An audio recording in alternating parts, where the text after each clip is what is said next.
Hey guys, Emmanuel forces me to say that. Don't forget to subscribe, like, and hit that bell. Somehow, somewhere, we're supposed to get like $10 million if you do this 50 years from now. Thanks.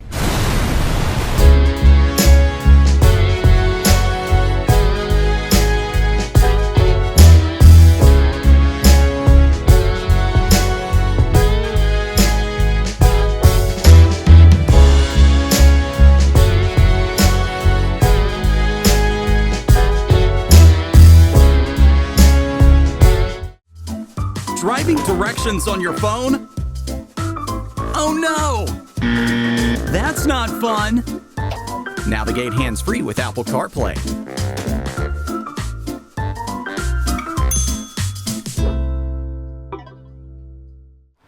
On the next episode of Joe's Minibike Reunion, it's the cream of the crop. The inductees into the 2024 Joe's Minibike Reunion Hall of Fame, he's Ozzy9286, and Eric Shingles, the head man behind studsracing.com. Stick around, you don't want to miss it.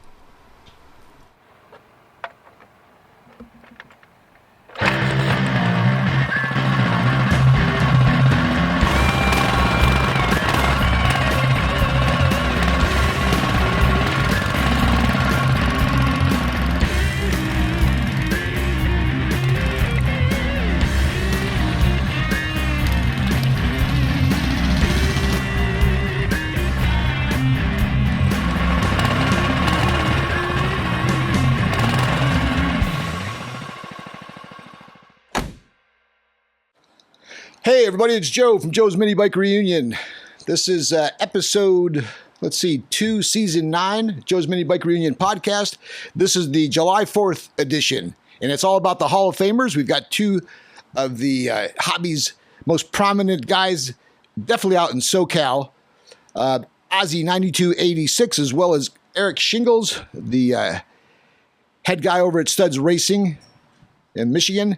Both of these gentlemen have contributed in an enormous way in the mini bike hobby, not only on SoCal, but nationally.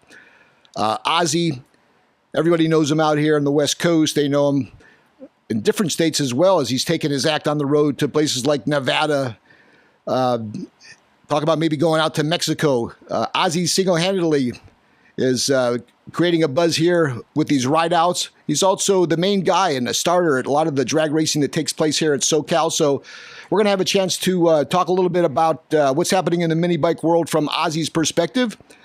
We're also going to have Eric join us. Eric is, I believe, doing business in the Southeast. I think he's in Georgia somewhere right now. So Eric's going to be joining us via phone a little bit later on in the podcast, as we recognize the efforts that these two Hall of Famers have made to the sport, and find out just a little bit more about what's happening in a day in a life with these two Hall of Famers.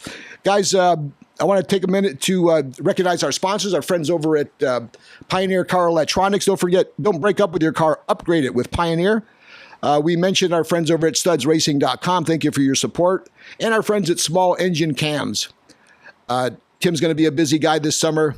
I can tell already with all the posts online. Tim has been a big supporter of Joe's Minibike Reunion, which is taking place October the 12th right here in beautiful La Crescenta.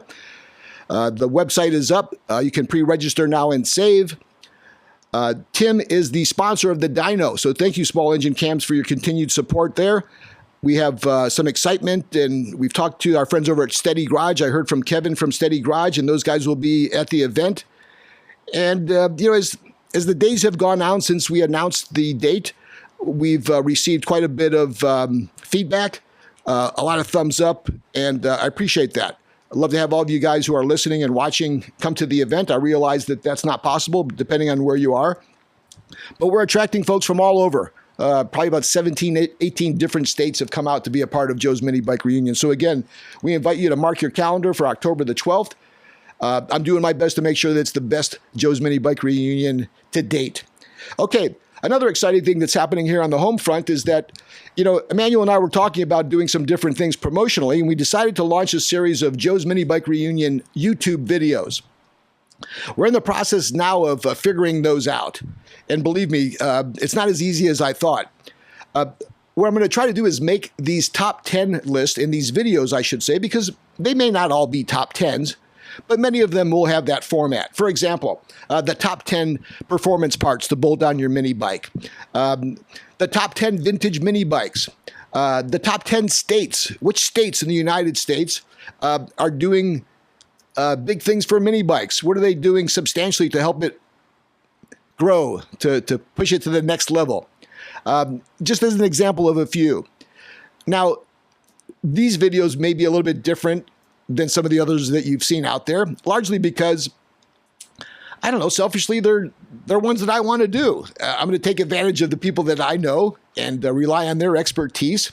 For example, you know, if I've got a vintage mini bike video we want to put together, I'll take advantage of those guys that I know are hardcore vintage mini bike historians, right? If I want to find out about what you need on ride outs, I go at Long Beach Sprocket or I go after Ozzy. You know, if you want to know about top 10 states, talk to guys who manufacture parts and sell parts. They know where all these parts are going. They know who they're going to, and they know which parts are hot. So I'm going to take advantage of that network of friends that I have in the mini and mini moto segment. This isn't just for pull start guys. This is for our mini moto fans as well. Take advantage of the knowledge from like Steve all-wheel drive and his expertise in two-strokes. What are the hottest two-strokes out there? What are the most popular two-stroke applications? So again, it's the launch of these new line of videos, Joe's Minibike Reunion, largely made for YouTube. We want you to be involved. We're going to be giving away one of these cool Joe's Minibike Reunion banners. All you have to do is like or comment. There's a randomly selected app that'll pull a name. It will be giving one of these away for each video. And I'm kind of excited about that. As soon as we can get our shit together and get some of these things under our belt, we'll launch them. I hope we can launch our first video or maybe our first 2 videos somewhere before maybe August the 1st as a goal. So keep your eye on that. Finally, guys, our next guest is someone that I met when I was in Detroit working with Roadkill. I had talked to him on the phone before, but I had a chance to meet him first through a buddy of mine, Calman Carisi. Calman was a big Roadkill fan, and he joined us out at the Roadkill nights, and then he brought me back to Detroit. And when I got back to Detroit, I was able to do a little meet and greet over at Studs Racing and meet some of their customers and their staff. And as soon as I walked in there and had a chance to meet Eric, I knew he was the real deal. These guys are at Studs Racing. They're dedicated to small engines, mini bikes, lawnmowers, snowmobiles, everything and anything you can imagine, go-karts. And they do it the right way. Eric's a no fuck around guy. You know, you don't go back there and find one Mikuni carburetor and a couple mufflers. I mean, this guy's got tons and tons of all the popular applications and some. He's also staffed with a group of technical experts that know just about everything and anything you're going to need to get your mini bike, go-kart, or small engine running. He's been a generous supporter of Joe's Minibike Reunion. He brought out a handful of bikes over the years to my show as well as to Las Vegas. They were big hits. And he's also a really cool guy. Eric, as well as Ozzy9286, both are inducted into the class of the 2024 Joe's Minibike Reunion Hall of Fame. And we're going to dial up Eric. Later on, after we're done chatting with Eric, we're going to be bringing on Ozzy. Ozzy's going to give us the inside skinny on what's happening, not only with the events, and believe me, he hosts some epic rideouts. Ozzy's also the starter for many of the popular drag races that take place over the weekend here in SoCal. And, you know, Ozzy's got his finger on the pulse. So I'm going to talk to him a little bit more about what he's been doing, not only on his mini bike, but what he does off of his mini bike. A cool guy. I'm looking forward to having him on. I'm sure you guys are going to enjoy having a chance to listen in on that. So with that said, let's take a moment.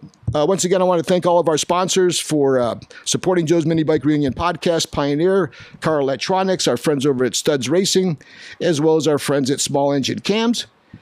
Eric from Studs Racing, let's buzz him up here, see if we can get him going. Hey, Eric. Hey, Joe. I didn't hear you answer, so there was a little bit of a pause there. Thanks for finding some time for us. I understand that you're in the Southeast? Yes, sir. We're just outside of Atlanta this evening. Who you with? With the family. My youngest has a baseball tournament here in Georgia, so we're having some fun for a week and getting away from the store for a little vacation. Nice. Did the tournament start, Eric? Starts tomorrow. Well, tell your son good luck, and obviously good luck to you guys as well. I know you're big supporters of all your sons, whether it's baseball, your daughter's skiing. You're always doing something with the kids. I love that. Yes, sir. If it's not mini biking, we're doing something else for Good. sure. Well, hey, it's that time. You got a big July 4th baseball. Is it baseball? I'm assuming, right? Yeah. Nice. Yeah. Eric, I wanted to first of all take a moment to congratulate you on being inducted into the 2024 Joe's Minibike Reunion Hall of Fame class. How did you hear about that? Well, to be honest with you, I forgot exactly where I was at doing something with the kids, and all of a sudden I got a call from Jake Moe. So I'm like, yeah, what is Jake? Occasionally, we've been selling parts for to Jake for some of his builds, and so we played phone tag for a little bit, and Jake's like, hey, Eric, I got some good news for you. And he's like, hey, congrats on making the new induction for the Joe's Hall of Fame. And I was like, wow, that's cool. He totally caught me off guard. So really cool, especially coming from Jake. So that was a good move, Joe. Well, I always felt that affording a current Hall of Famer the opportunity to bring someone else in, that was something that just made sense, and I couldn't have thought of a better person. You mentioned Jake. He's just one of the classiest guys out there, so there was nobody more appropriate than him. Well, I want to congratulate you as well as everybody here on the West Coast. It also gives you another excuse to have to come out to the event, right? I know. There you go, man. You keep getting me out there, but no, all things aside, I love coming out there. It's a little bit of a path to get out there, and I got to take some time away from the shop. But it's great seeing everybody, seeing all the bikes and all the big names that come to your event. So, and we love to support you too, and sponsor you again this year. So you're doing big things out there. So we appreciate that. Good, Eric. I may have. I don't hesitate to call you when I need a little help. And recently, I was working on.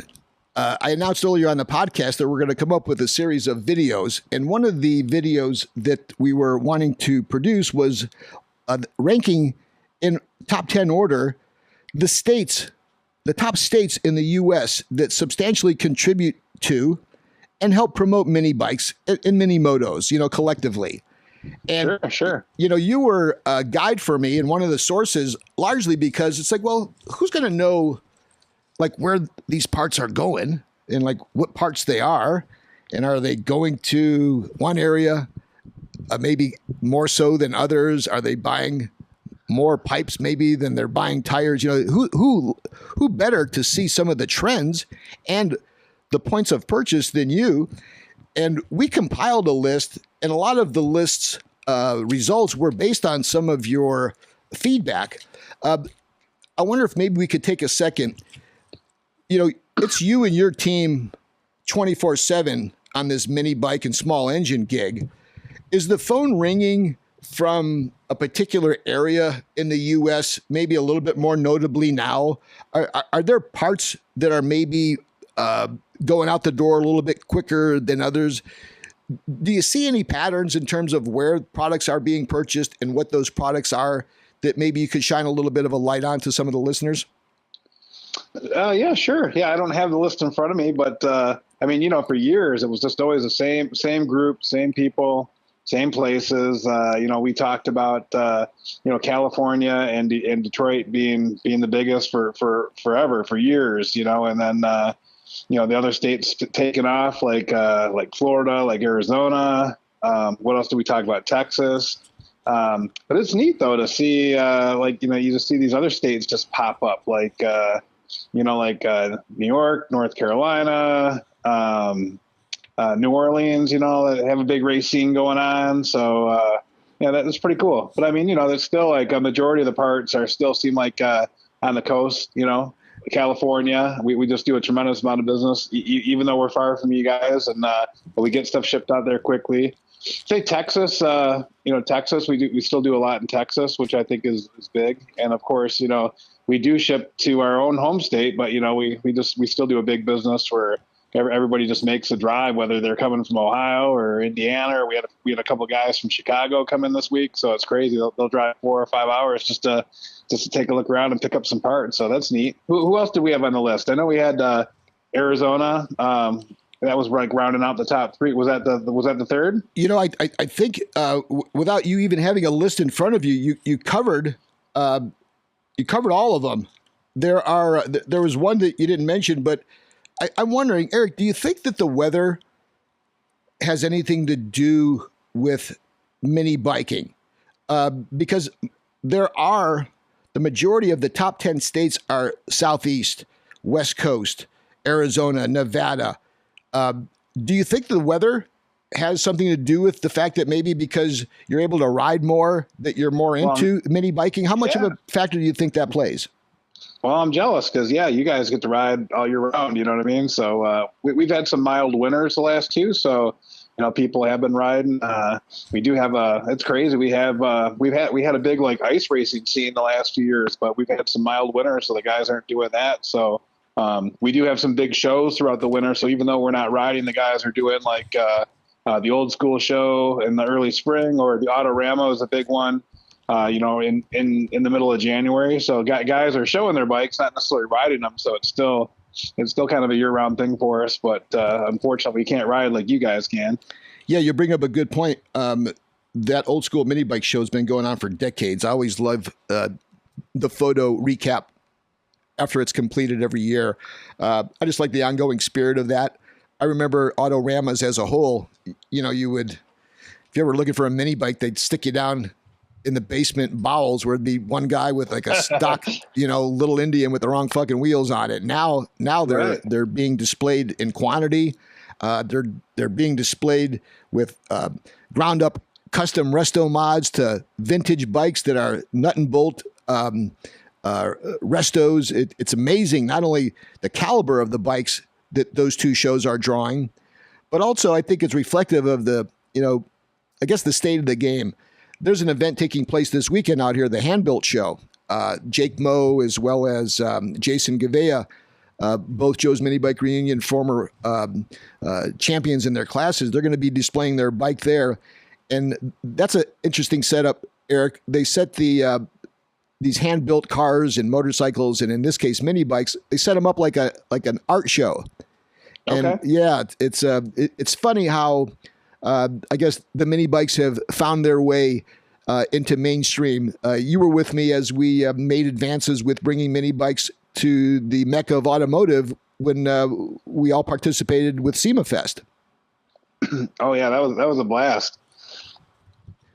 What is it? That was cool, man. What is it that you've seen enough of these reactions when you're on the opposite side of the booth and people walk up and see a mini bike? Isn't it still amazing that it still brings that joyous reaction when anybody of any age sees a mini bike?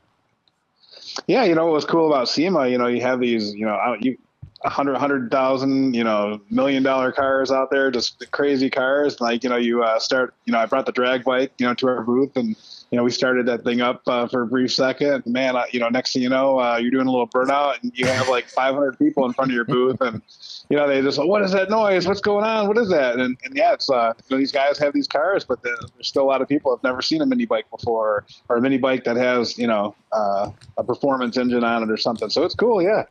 Yeah, definitely. It's catchy. You get the bug, and you got to buy one, and then two, and then next thing you know, you have 20 in your garage. Right? Sound familiar? Yeah, at least I know. But now being a grandfather, I know where all my bikes are going to go. Hey, Eric, I don't want to take up all your time. I am curious, what's going on with you nowadays? Any new builds that you've got under your wing? Anything new happening on the Eric Shingles inventory front? Well, we did build a couple new drag bikes, although I'm taking some heat. It's been a hard time to. They've been really cracking down. We were doing some street racing and stuff in the last couple of years. It's been hard to find some good spots. So we've been trying to make that work. I've been trying to rent the local track out, but it's kind of been full. But I'm hoping I can still get an event in there by the end of the year, so we can get some good legal. Bracket racing, which I think is a lot of fun. We do a lot of heads up racing and stuff, which you see around the country. But it's, kids don't want to come out, or a lot of people don't want to race. You've got a guy that's got $4,000 or $5,000 into his motor, and what do they want? Say there's even a big purse or prize, right? well, they don't want to come out and race if there's no chance, so bracket racing is a lot of fun, and hopefully we can get back to that. And I think that that brings a lot of people to the sport. So we have our stud show, which we've been doing. We piggyback on the Telegraph Cruise. So that's going to be July 27th. So we do that kind of in the evening when it's kind of cool out, and we can enjoy all the classic cars going down Telegraph Road. And then of course we get a pretty big outcry for bikes and stuff. We do a burnout contest, which we've done forever, so it's kind of cool and exciting. So we've got a little surprise for that, for the burnout contest this year, something new. So hopefully that goes well. And then that being said, Sam Blackburn, who you know from CWR, he's actually hosting some street racing the day after. So we're going to sponsor that for him and give away some prizes. So we're excited about that as well. How many bikes typically show up on those events?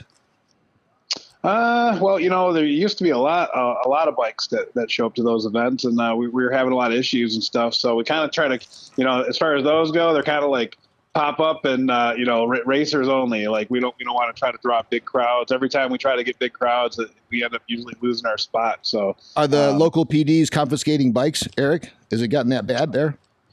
Yeah, it has, unfortunately, especially in the city. Like, they used to free ride anywhere in the city, anywhere they wanted. They've been cracking down pretty hard, at least in the Detroit area. There's still, we go out to the south or out towards western part of like Belleville or Monroe area. It's all country roads and stuff, and they leave us alone. So those are fun. We did a ride a few weeks ago. We got to get 60 or 70 miles in with, we probably had about 40 or 50 people, and that's perfect. We kind of do it invite only because, again, we get people that, you know how it is, that don't know how to ride, and next thing you know, they break down or they crash, and we're just looking to have fun and not have any issues. Yeah, we had we got some upcoming topics and guests talking about the mini bike ride out scene. Helmets came up. How do you handle helmets? Do you mandate helmets, or what do you do to encourage safety wear on these rides? Most of those guys know better there. You're still finding folks showing up without helmets and without protective gear. It's funny when I'm not a spring chicken anymore, but I learned the hard way. I fell off a few years ago doing about 60, 65, and of course I had my jacket on and my helmet on, which I'm sure saved my life. I still got injured a little bit, but it helped me out. So when I promote an event, like, it's always mandatory, but man, we still get guys that come out and even bring like their kids and stuff. They show up, they don't have any gloves on, they don't have a jacket on, they don't have helmets on. I mean, it's hard to enforce, but it's terrible. Yeah. I guess one of those things, I was talking to some of the guys who host some of the ride outs out here, and you do get to that point where you can't wear the helmet for them. You can only tell them so many times. They're still going to come on the ride. I think just as hosts and I guess as advocates of the hobby, it is to approach them. It is to ask them why. If it genuinely is a financial thing, we all are fortunate enough to have enough means to come up with a helmet or two. But I think it's really more who's going to take on at least the first task of education, which is to at least call them on it.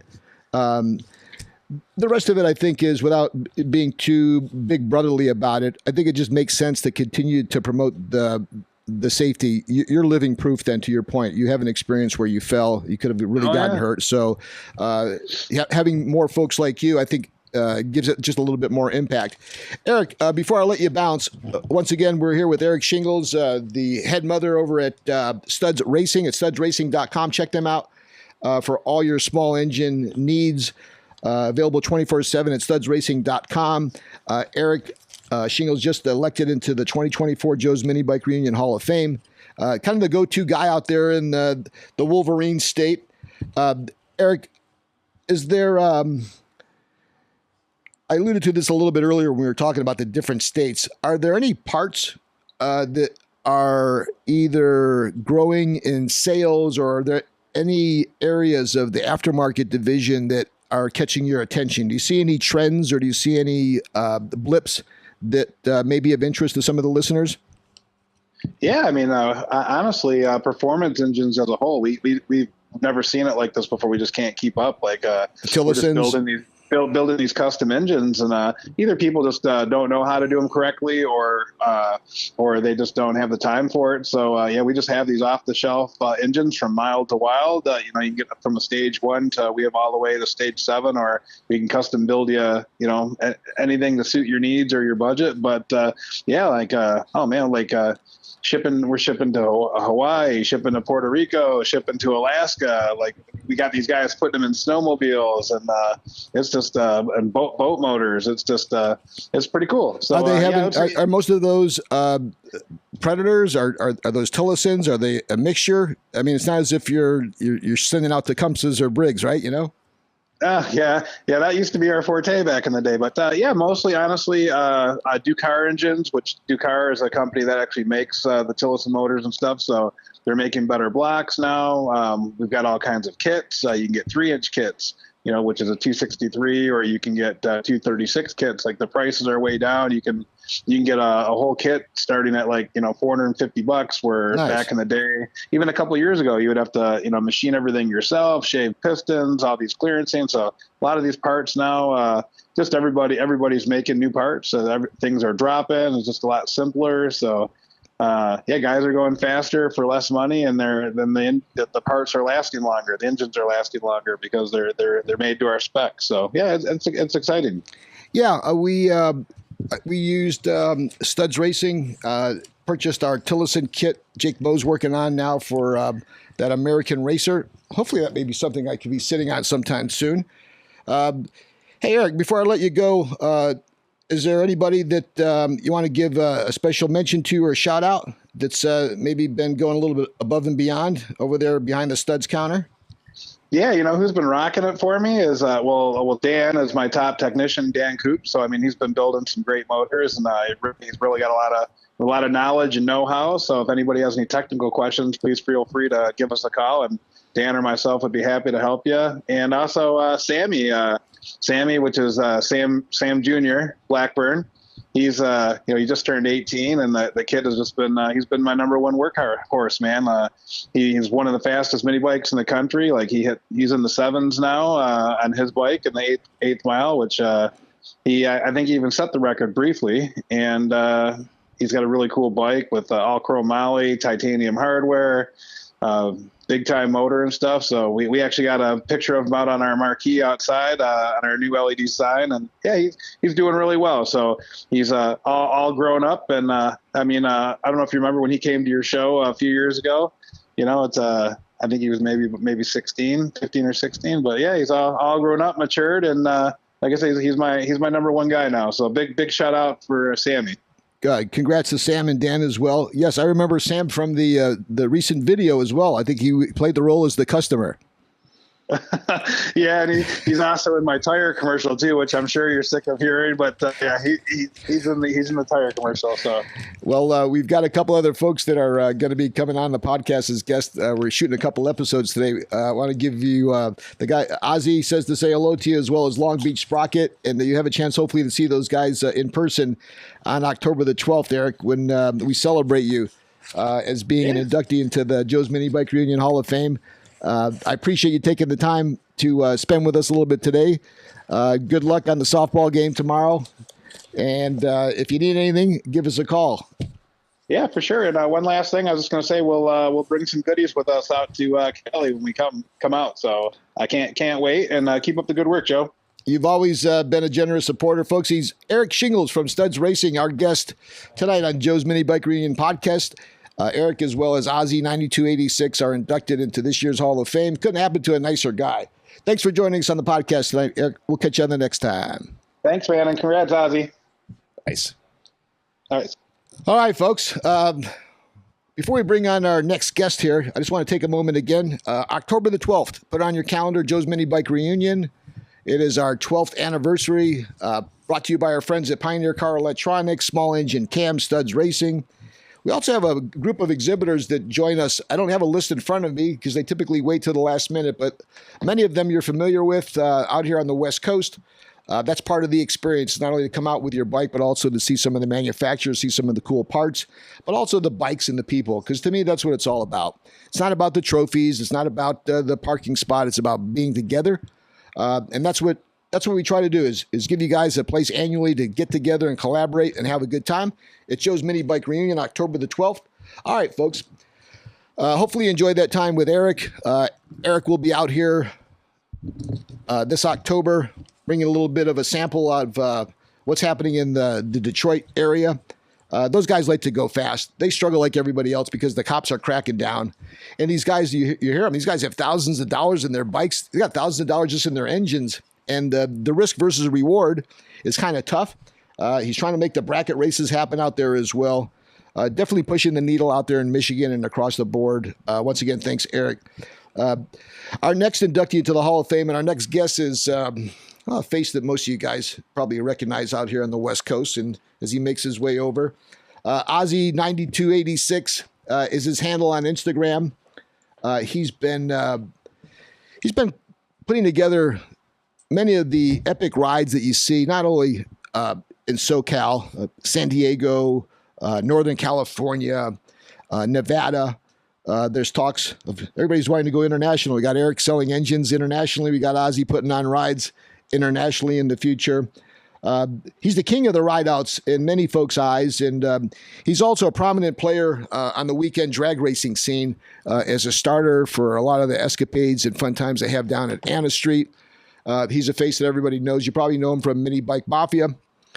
It's Ozzy9286. Ozzy, welcome back to the podcast. How are you, brother? Thank you, Joe. Thank you for having me. Well, thank you. I know you're a busy guy. Let folks know what you do when you're not riding mini bikes. What's the 9 to 5 gig for Ozzy? Man, 9 to 5, my kids, especially my kids, work, but mainly my kids. Well, work being you're a chef, right? Yeah, chef. I don't like saying much, but yeah. Look, food is one of the biggest pleasures in life, and you really find that out when you get older. So anybody that can cook is a friend of mine, you know. Right. You're combating a little bit of an accident that took place there. I see half of your arms burnt off. Yeah, it's a little burned off, but I mean. So a little frying accident? A little frying accident. Those and cuts, you know, it's either burns or knife cuts when you're a cook, right? Yep. Yeah, it's a badge of honor. Yep. Well, thank you. And actually, I'll thank E. You know, Ozzy's a working man. To his point, it's all about the family, right? Family first, and you got to work. First. So we would typically find ourselves in a pattern where we would film on a specific night. And as it turns out, it wasn't aligning with you. And we've been wanting to have you back since you've been on the guest the first time. Yeah. So thank you, E, for making this Wednesday available. This is the Wednesday before July 4th. It's the 3rd of July. When will this probably air, E?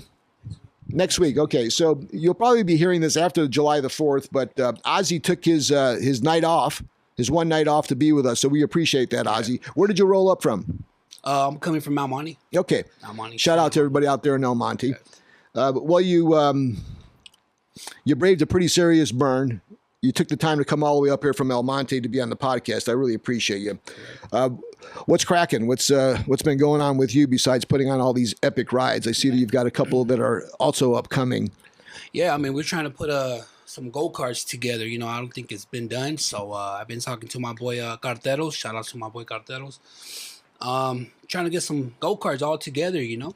Bunch of go-karts. You know, there's a lot of go-karts out there being rode, and trying to get them all together. Just go-karts only. I noticed that there used to be a sprinkle of go-karts that would show up on some of your rides. Yeah. Then I noticed you got into them about a year and a half, 2 years ago. Right. And typically the way it works, once the king starts rolling out in one, you start to see somebody else. It started to grow, right? So did it grow from a handful to a half a dozen to now the point where they need their own event?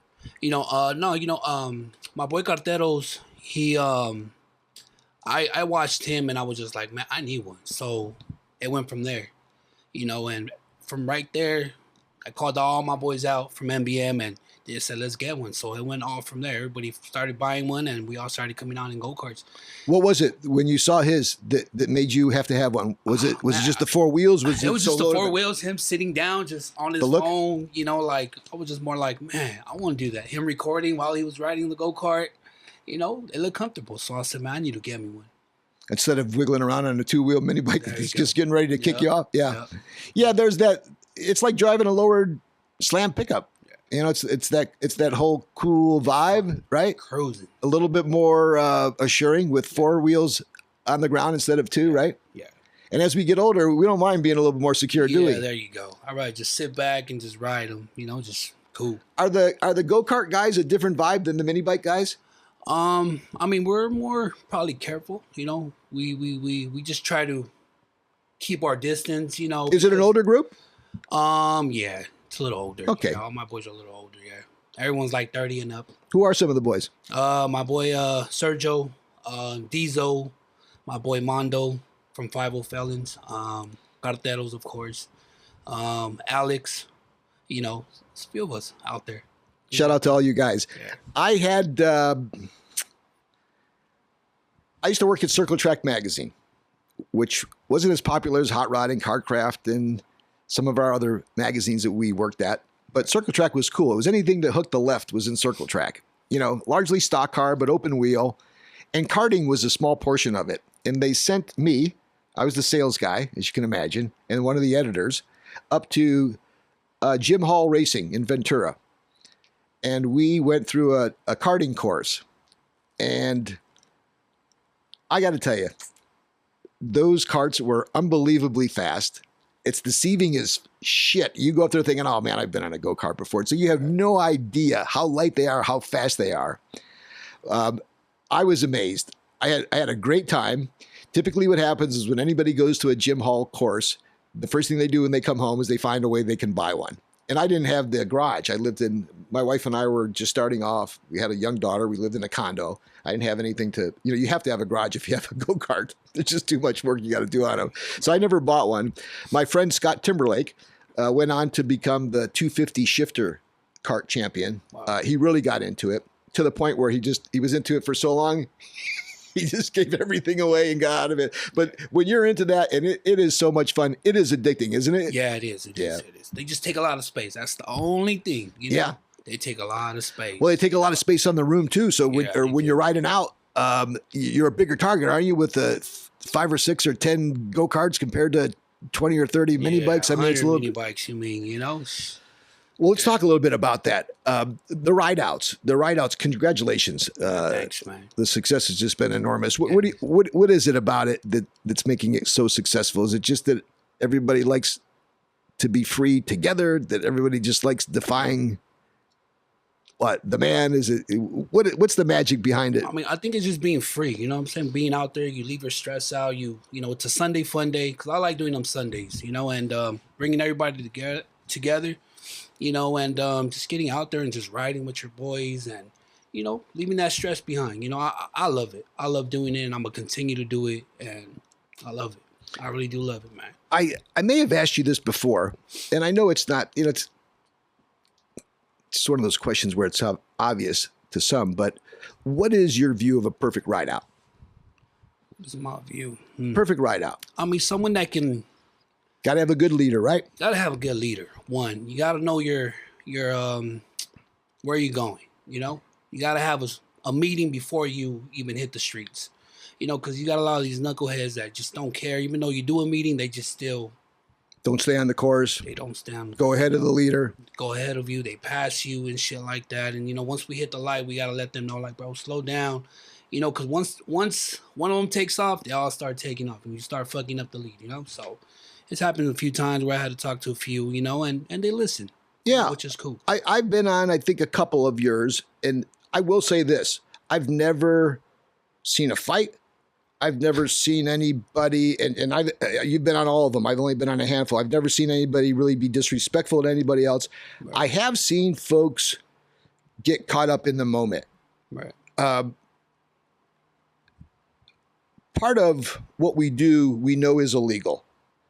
The majority of it. The bikes aren't registered. They're not insured. Oh, yeah. It's not as if they're licensed. So we're operating illegally. We already know that. We realize that if we act the fool, the cops are going to be more than casual. They have to. Right. So I struggled only with the fact that the majority of the people seem to be down with just having a good time. Right. Yeah. There was also a contingent of folks, though, that they couldn't wait till we got to the empty parking lot midway through. They had to start with the burnouts and the madness at the first stoplight and at every light.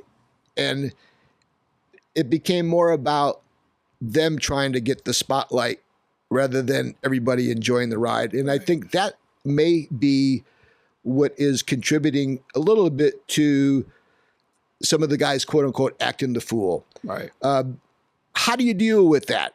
I mean, look, ain't nothing more fun than watching somebody who knows his shit. Like, I love watching Sprocket do a wheelie for a quarter of a mile, but it's on a dead road halfway back to the spot. Right. It's not on Sunset Boulevard. It's not, so how do you as the leader, how do you deal with the various personalities and the different reactions that folks show on site when they do act the fool? The people know better.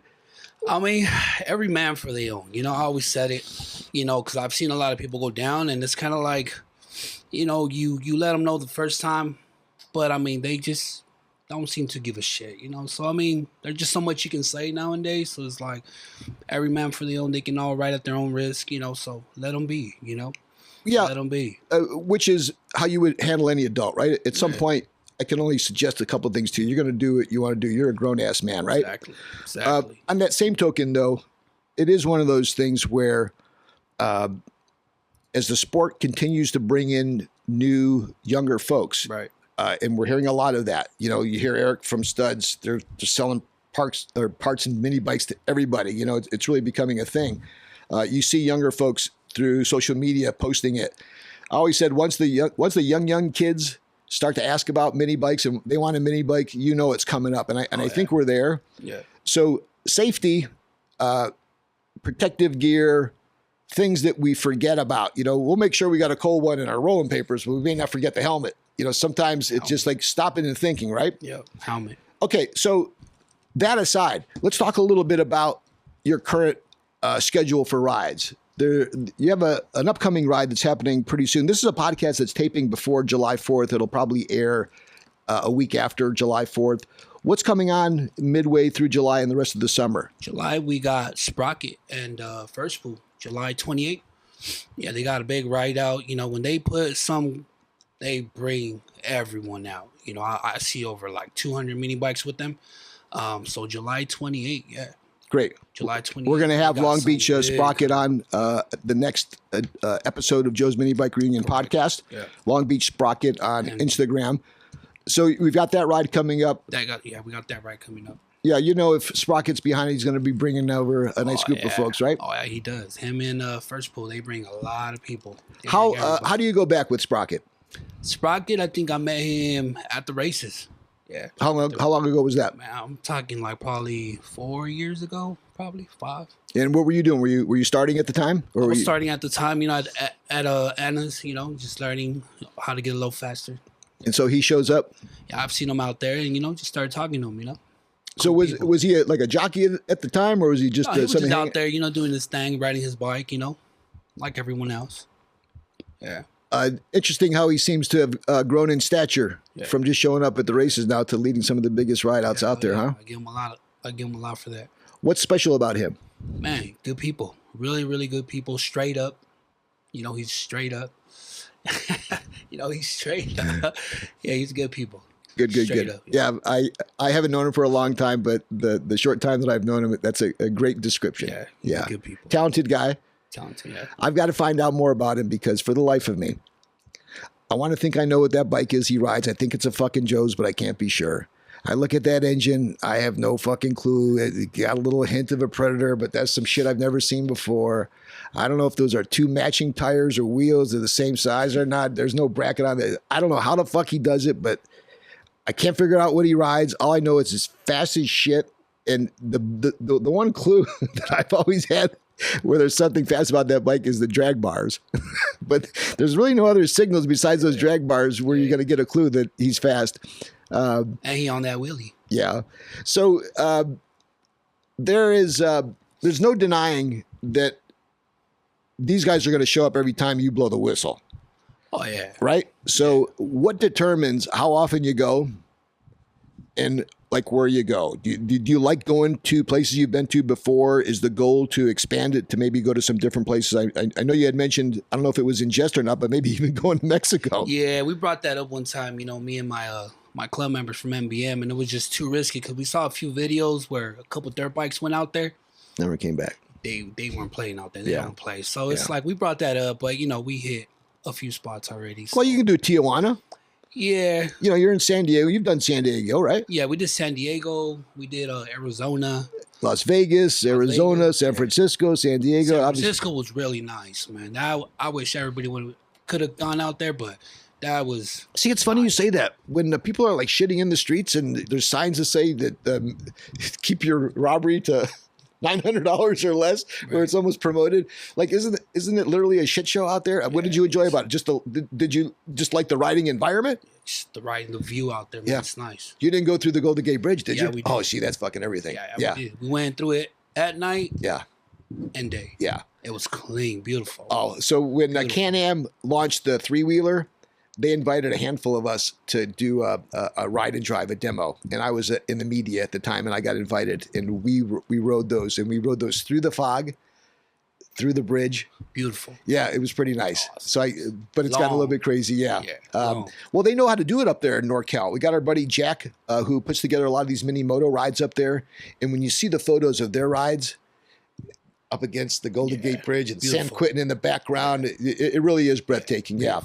Do you think you're going to return up in Northern Cal? Man, that's the plan. Yeah, We're okay. thinking about it, but I'm waiting for them to come out here, Because I called them out one time and say, who can come out here and ride with us, but, nobody showed up. So I said, all right, we'll figure something out sooner or later. It takes an effort. Yeah. It takes an effort. I think the spirit is everybody would like to ride every weekend, but you realize how tough that is. Yeah, it is. And guys like you literally are out there. Yeah, we out there. As I've gotten older, I got to pick and choose, right? Right. And I think you're finding a little bit of that too, because the weekends become precious with a lot of folks, Right. and you only got so many of them. You start to throw in a couple kids, couple different other hobbies, or work wants to make you come in on one Saturday or so. Those weekends really become tough. Right. I give you a lot of credit for staying so dedicated and so true to the hobby. You have not taken your foot off the gas. Yeah, I love it, man. I love doing this. I really do. I like hanging out with my boys, just bringing everybody together and, hitting PCH and just riding. I love it. I love the view. I love the time. We all stay out there safe, and I love it. It's cool. It's fun. It's my only hobby. Some people have described it as, save the money you would give to a psychiatrist.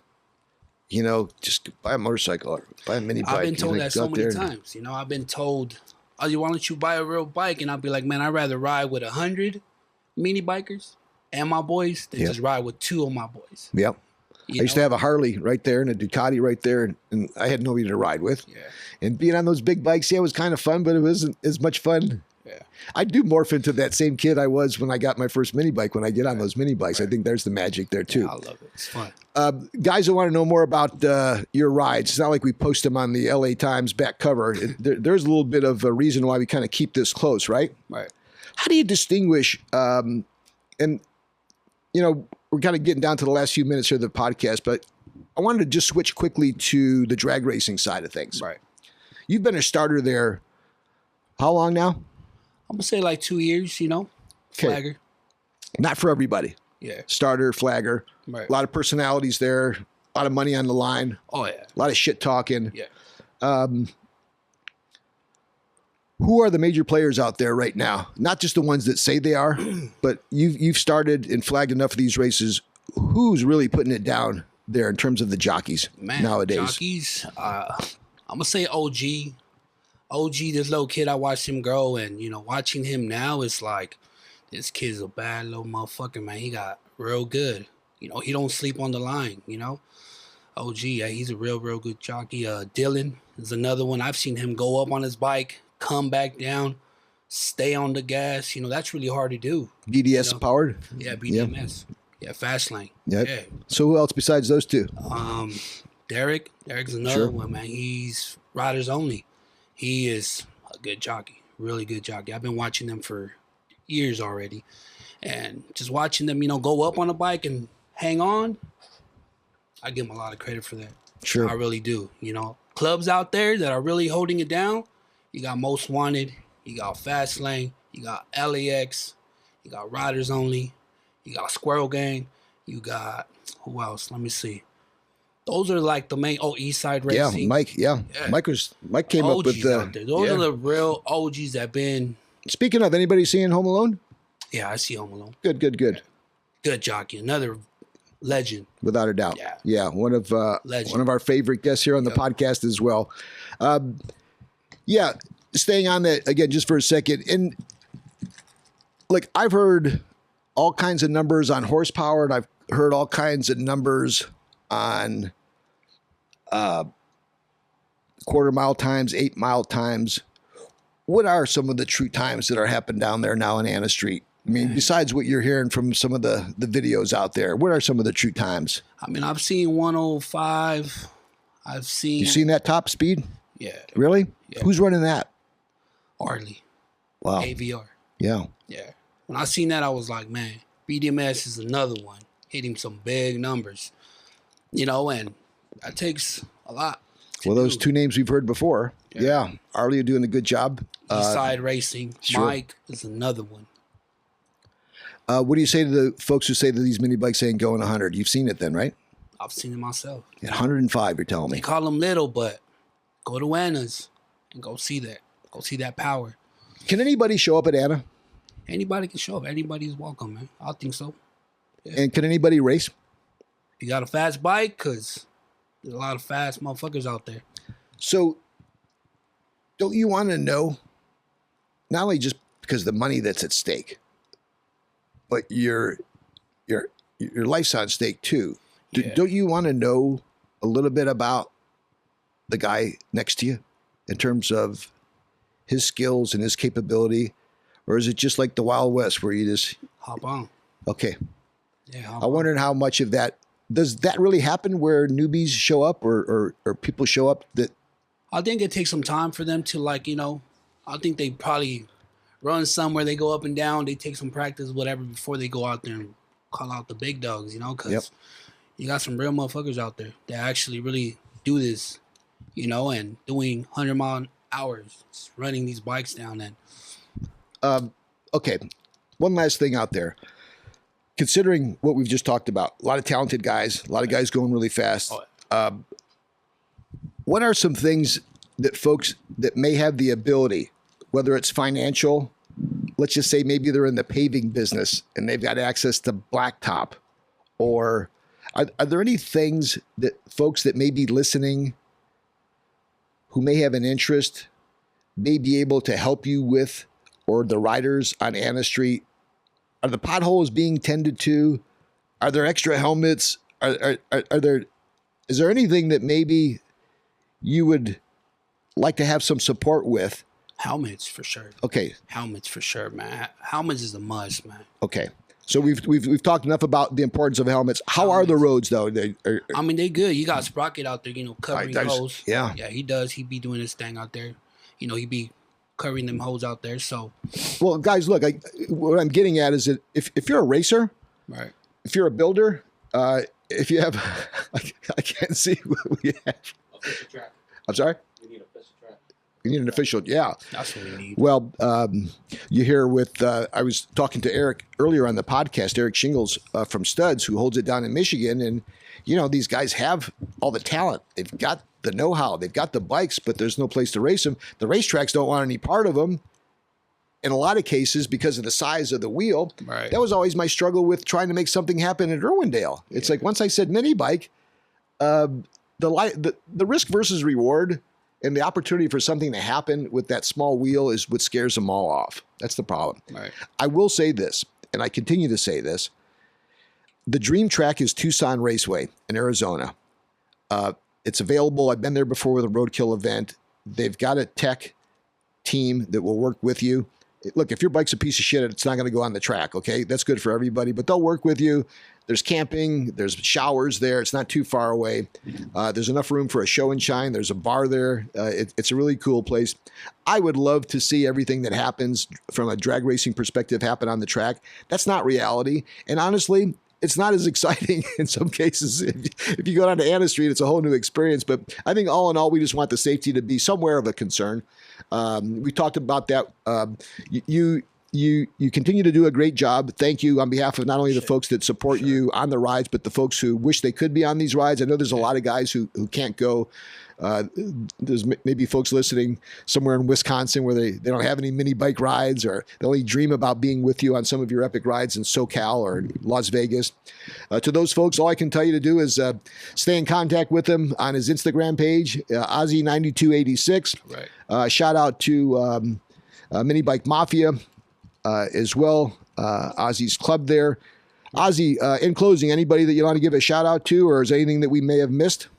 Yeah, shout out to my club, my racing club, Most Wanted, my riding club, MBM, Minibike Mafia, all the shops out there, putting in the work, GT Hobbies, you got Back Alley, you got Fast Lane, Sure. You got Small Engine Cams and all those guys as well. Tim's the best. Tim, I see you brought a little official garb. Yeah, Let's give this away. Folks, when you hear the podcast, just like or comment. Check Ozzy out on Instagram, Ozzy9286. We'll randomly select someone. We'll give out this awesome Minibike Mafia hoodie and decal. He's Ozzy9286. He's been your guest on Joe's Minibike Reunion podcast. Also want to take a second to thank Eric Shingles.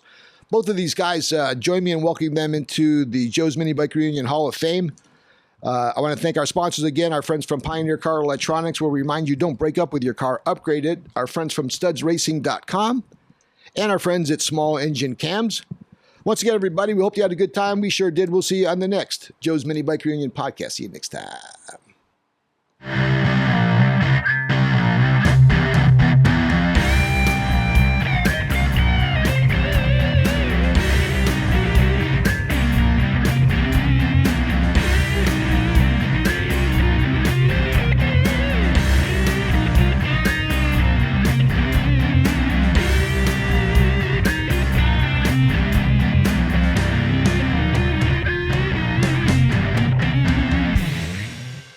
Joe's Minibike Show.